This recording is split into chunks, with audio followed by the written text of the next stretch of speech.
I'm Juan Lambert, Marketing Director for Park Duval Community Health Center, and welcome to CEO Live Talks with Dr. Jett. Before we get this program started, I want to take a second to thank Wave 3 and its leadership, Michael Vanover, and countless others across Park Duval Community Health Center and our community partners for playing a part in bringing this to life.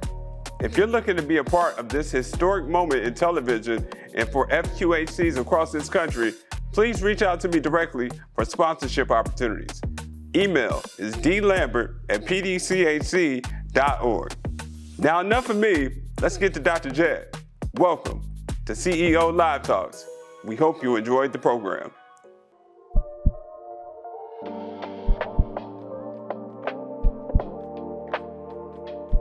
I am Dr. Jett, and I have a passion for public health for over 30 years. Now, I'm in a position to affect change. And these are the critical conversations about health and our community with the people who can help me make those changes.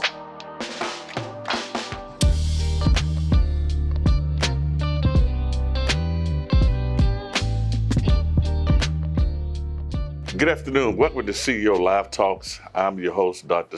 Jett, and I have a special guest with me today, Mr. Hall of Famer, Ivan Green.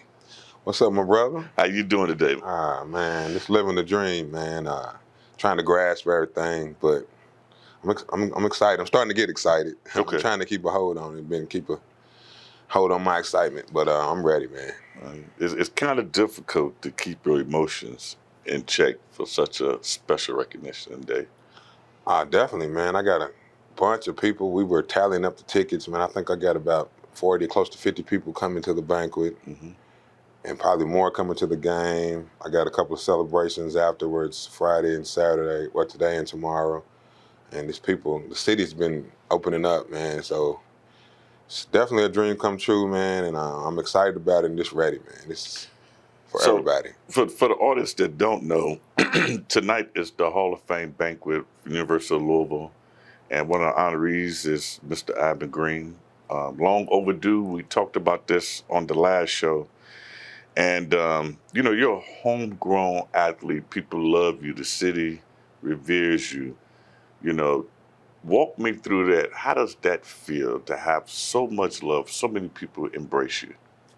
It feels amazing. It's been like that my entire life here. I've been embraced, but I've also represented the city, and I feel like I've represented the city well around the nation. I'm always repping UofL.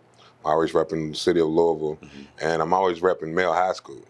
Coming from there, I got a nice little surprise when I walk on the field for my Male High School grads tomorrow, so be looking for that. But it's just great from everybody around. I've been getting congratulations and just from everywhere. I go to the store, just restaurants, and everybody's just reaching out, recognizing and saying congratulations, man. So it's a great thing. We talked about, the spotlight. I've been a public figure for a long time, and you have to walk a different way. Do you feel the magnitude of that? Do you have to change, or can you continue to be the same person you are? Because I already know you're very humble. But it's difficult when you start to climb the ladder or you get certain recognition to continue to be you. I've been this person my entire life. You know me, so just a humble guy who was blessed with a talent that was able to carry me and create a lifestyle that I'm enjoying. I've always also had to be that example because with my 5 daughters, man, I don't ever want to be somebody that they can't look up to and can't model and can't challenge themselves based on the achievements that I've done. Mm-hmm. So I challenge them all the time. You got to do one more than this, one more than that. Or at school, whether it's income, whether it's jobs, whether it's whatever, I'm always pushing them and trying to be that example. So I'll always be this guy who's going to set the example, and I have to walk the way I should walk. Well, think about it like this. You're not just an example for your daughters. You're an example for people, right? So I see, and I've heard of a lot of athletes or a lot of people on a larger scale, larger stand, that they can't walk amongst the people, right? They don't sign autographs, or they think they're bigger than who they are, So you're an example for all the little kids coming up, right? And that's what I strive for as well, is to be that example for people, right? Now that you know that you're getting this great honor, walk me through the darkest times, because there's a lot that has transpired in your life that now bring this recognition full circle. And I know when you get it tonight, you're going to cry, because you can't help but to, because you were somewhere by yourself. Oh, definitely. There was definitely some dark times, man. And I'm going to tell you again, you ain't going to get me to cry today. I'm going to save them tears for tonight. Okay. But it was definitely some dark times, man. Financial especially. Going from where to the top, back to the bottom, back up to the top. It was definitely a roller coaster. But God doesn't make mistakes. Mm-hmm. So I remember having problems paying some bills and some things getting taken away, some luxuries getting taken away. I remember struggling and just waking up and looking at my kids laying in the bed, man. We lived in a 2-bedroom apartment. It was 5 of us. And we lived in a 2-bedroom apartment, man. And I just remember sitting on the balcony one day and it was storming. And it just seemed like yesterday I was in the stretch line with Peyton Manning and Adrian James and them guys looking up at the clouds and the sky, and it was sunny. So there's been a lot of ups and downs and a lot of roller coaster rides through this journey. But it's also an example I use for my daughters. It took this long for a reason. Mm-hmm. You know what I mean? The journey it's not a sprint, it's a marathon. So stick it out and see it through, man, and God will do some amazing things. He may not come when you want him, man, but he was on time for this one. So I'm ready for the celebration. This is for my family. This is not for me, this is for my family. It's for the city too. Yeah, definitely for the city. It's for the city too, because you're a beloved son. Walk me through, one of those times that you didn't think you was gonna make it. Because kids need to hear that. People need to hear that, because people give up every day on life. There's been many a times. I'm trying to think of one to where There's one that stood out, sharing. And then you were mad at the world. And you probably was mad at UofL, because you probably felt like they should have took care of you better for your transition from football. Well, oftentimes, man, coming back from when I played in the NFL, coming back, just trying to find a job, that was one of the things, man. And I reached out to the college, to UofL, and it was more like a cold shoulder type of deal. And it was more of a, well, apply here and we'll see what we can do. Mm-hmm. and I was kind of shook by it. And I would turn around. You said I was going to get you to cry. So, yeah, man, it was just coming out and trying to find employment, trying to find a job. I had 5 kids. They were looking up to me. They were young then, too, so they didn't have a clue what was going on. Mm-hmm. All they knew is Daddy don't have the big truck anymore, the Escalade anymore. And, so I just tried to keep that going. The administration now versus back then is definitely different, but I also have a bunch of friends in there who it's crazy how a friend of mine gets hired as a head coach and I'm all of a sudden a Hall of Famer. So it's crazy, but at the same time, it's divine timing, man. Yeah. I look at it like that. My mom always says, man, everything happens for a reason, the way it happens for a reason. And so coming back to the city after playing in the NFL was rough. It was definitely real rough, man. But not to get into many details. No, I know it was rough, because I heard stories when I used to go back to Chicago.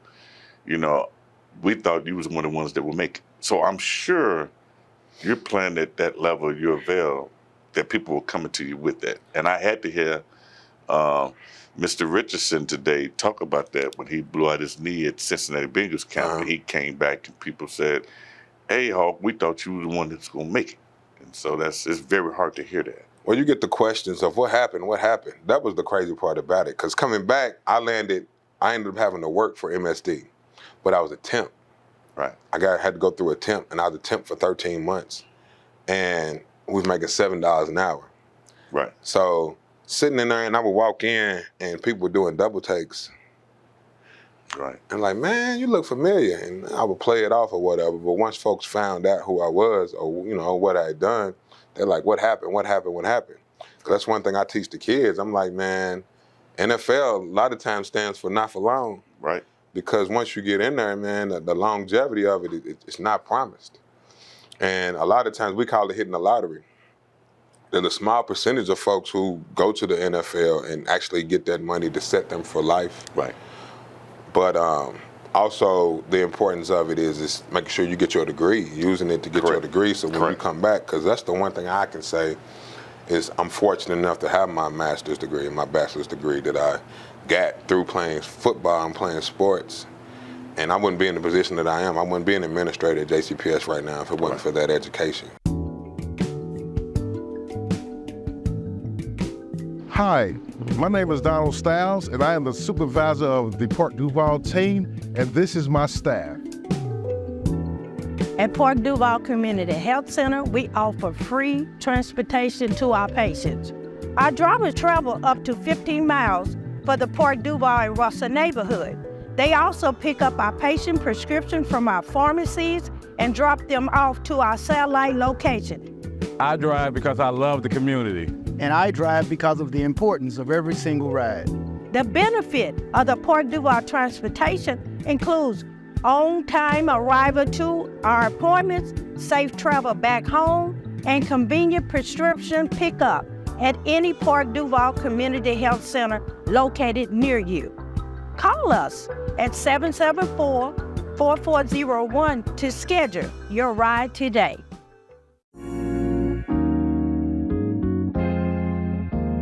Hi, I'm Barbara Deal, and I'm the chronic care manager nurse at Park Duval.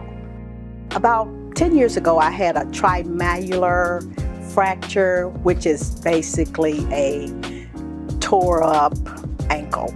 And so I had to have surgical plates put in, screws placed, and it caused a lot of scar tissue to build up. So when I started going to Tip It Forward, they kind of knew what was kind of going on with the scar tissue. Now I'm able to move my ankle. My limp is less. It's been very beneficial for me. Tip It Forward is here at Park Duval Community Health Center every Wednesday from 10:30 a.m. to 6:30 p.m. For more information, visit us online at pdchc.org.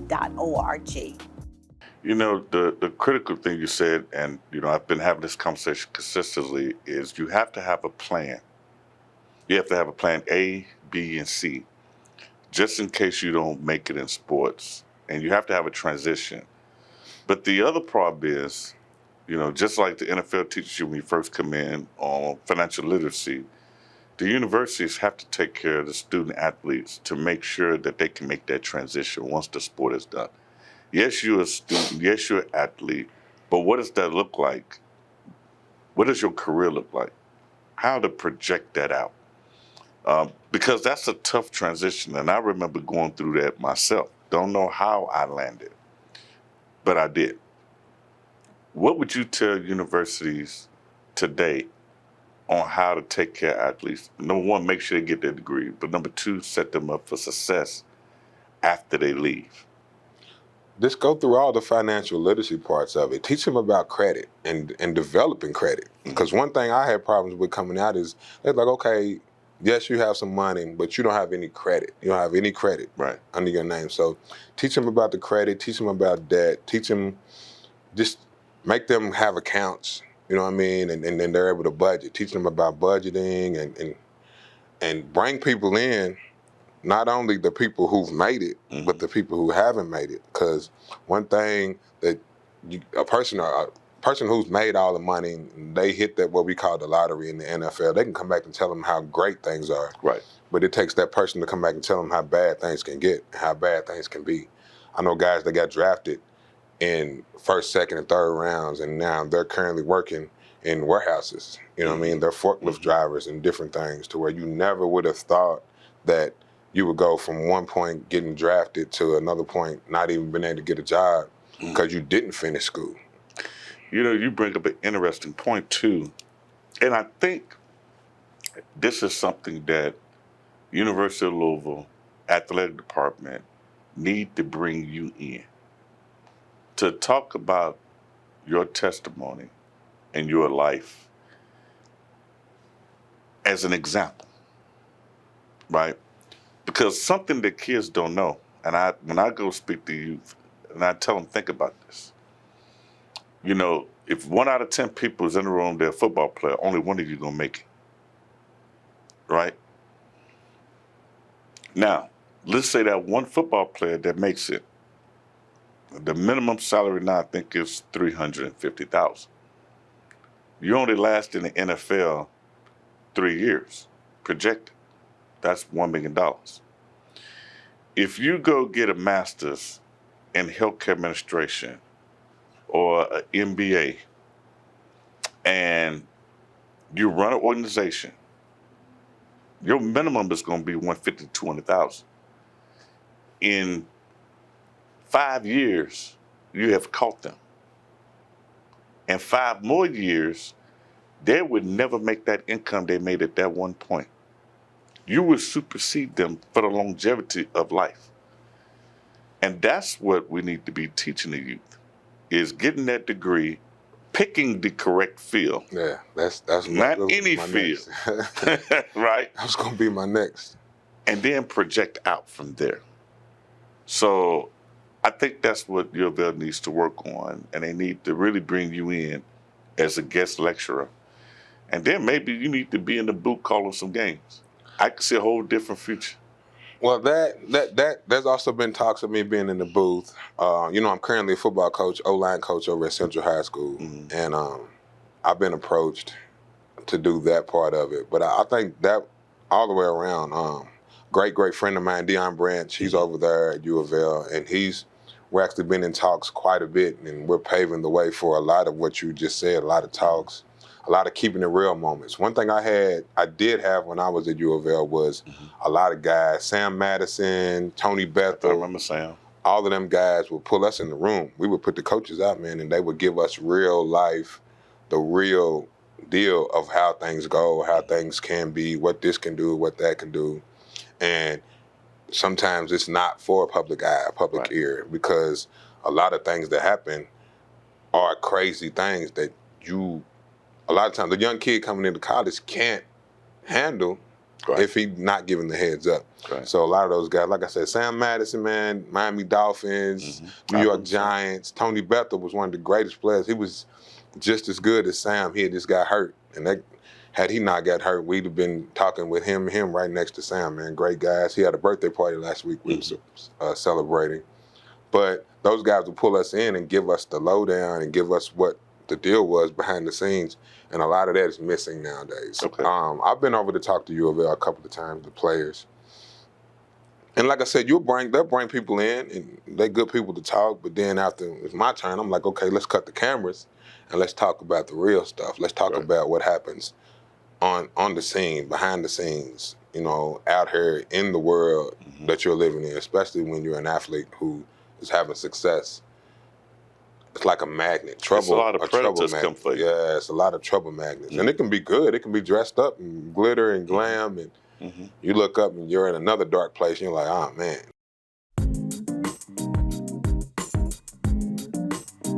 We are here in the community. We partner with our community health workers to run vaccination clinics throughout the city of Louisville, specifically downtown and the West End. The importance of events like these is that a lot of people have transportation issues, so we are able to come out into the community and get people the vaccinations that they need. So it's really important to have these type of events in the community because, you know, as we know, when COVID and flu season comes around, our underserved communities are hit the hardest. So if we can bring any vaccines or anything that they need, glucose testing, it's important to meet people where they're at. At Park Duval, we care about the community. We do events like this monthly because we are the community and we love to give back to the community. Be sure to visit our website for more of our upcoming community outreach events. For more information, visit us online at pdchc.org. Let's switch topics, and I'm gonna shift in a different direction. You know, I remember growing up in Chicago after my friend Benji Wilson was killed, you know, which was a sad moment. The streets began to protect the athletes. Actually, the gangs did. And they would protect us around the stadiums. You know, so that was a different, you had to get to the status of being, you know, a star athlete that they wanted to see in order not to mess with you. But that became a cover. What was your protection as an athlete? Because everybody sort of needs that in the city. Well, not to say that I had friends who participated in some different things. And I was fortunate enough for them to be like, nah, man, get away. Mm-hmm. You're an athlete, go play football. I got a guy now, I don't even know his name. Mm-hmm. Been knowing him for probably about 30 years, and he calls me ball player. Mm-hmm. Hey, what's up, ball player? And those type of people kept us out of trouble. Kept us out of trouble and just pushed us away. I think that's what we're missing a lot of times today with our youth. It's just people a lot of folks, they might not know what to do, but you know what not to do. Right. So teach these kids what not to do, not to make these crazy mistakes that some of the same people are making. Grown folks that are telling them, nah, man, don't be like me, go be greater. So we're missing that part of it. And just to come in and to be successful, it's going to take a village. It definitely takes a village. So we definitely had those folks who would tell us now, but those are also the same people that are now janitors somewhere or working in the stores that remember and they say, hey man, you know, I remember you growing up. So that's what we're really missing with our youth is those older folks that are reaching back and telling them what not to do. Well, I think now, Mr. Green, we are the older folks, and we have to reach back because what I'm concerned about, and I still walk different neighborhoods, and you know I've been in Louisville since '95, so there's not a part of Louisville that I've ever been afraid of, and maybe it's because of my upbringing in Chicago. But I think we need more people in this city in order to stop curbing some of that gun violence. We need our adults to be able to walk through the streets and be able to say, if you see something, you know, because we 3 generations of separation. Everybody knows everybody. Everybody is friends with somebody or they relate to somebody. And so what are we effectively doing? We're killing our brothers and sisters, our cousins, our neighbors. And that's because back in our time, we had the adults control the neighborhood. If you did something wrong, Miss Hudson would come tell my mother. So I got a whip about Miss Hudson, I got a whip about my mama. And that wasn't a good day for me, you know. So we have to change that dynamic. Let's go back to, you know, I'm ready to celebrate with you. We started a campaign, you know, to elevate Abby Green back to the status of hometown hero, favorite son of Louisville, and I wanted to bring on the TV show to highlight that. So hopefully that caught some people's ears. But you know, knowing you, knowing Louisville, and knowing your family, how does your mother feel right now? Ah man, we were on the phone last night, and I had to get off the phone with her. I said, Mom, you're not going to do this right now. We're going to save this for tomorrow. Right. Because, but I did tell her, I said, man, Mom, she's like, I'm so proud of you. I'm so proud of everything you've accomplished and everything you've done. And I told her, no, this is your legacy. This is not me. This is not my legacy. This is your legacy, Mom. You did this. And I'm going to be able to look around. My brothers will be in the room, my kids, my grandkids, all of our family and friends. And just to tell her, look, this is what you've created. You started this back in June 3rd, 1976 when I was born. And this is your legacy. Mm-hmm. So me being up in the rafters and me being in this Hall of Fame, that's her legacy. She created this. And so I want to applaud her, man. When I went to the Male Hall of Fame, man, she screamed and she yelled out. it was interesting, and I'm looking forward to her doing the same thing here, man. This is something that's going to be special for her, and I'm doing it for my family, man. This is it's a big moment. My mom does a lot of different things, and I try to keep it low key. Yeah, I met moms. And I try to keep it humble. She like, you doing big things. I'm like, no, Mom, I never want to think like that, because what we need to tell her, you have accomplished something, but there's so much more to accomplish. So as soon as I accomplish one thing, I put that aside and I do something else, and that keeps me humble. What's the next chapter for you? I'm not even sure. One of my sayings that I always preach and I teach to my kids is, be faithful to the things God has blessed you with, and then pray for the capacity to handle the blessings that are yet to come. Because a lot of folks pray for $1 million. Yeah. But if you can't budget $5, what you gonna think? What you gonna think is gonna happen when you get $1 million? You gonna blow it? But also, God has blessed you with things that are right in front of you. Right. God blessed me with 5 wonderful daughters, and I've been faithful to them because that's what God has blessed me with. Be faithful to the things God has blessed you with. Right. And then pray for the capacity to handle the blessings that are yet to come. And I promise you, you will continue to be blessed. I got 3 grandkids, and I'm looking forward to just helping raise them. Not raising them, because I done did my parent duty. So now I'm on the level where they getting ice cream for breakfast. So tell my daughter to get ready. Right. But just being a granddad, I'm looking forward to possibly retiring from JCPS and just getting that retirement and being able to sit back and relax. But also I've been approached with some different things like coaching. So we'll see how that goes, man. But right now I'm ready to celebrate. So today we're going to celebrate. This weekend we're going to celebrate. The city's coming out.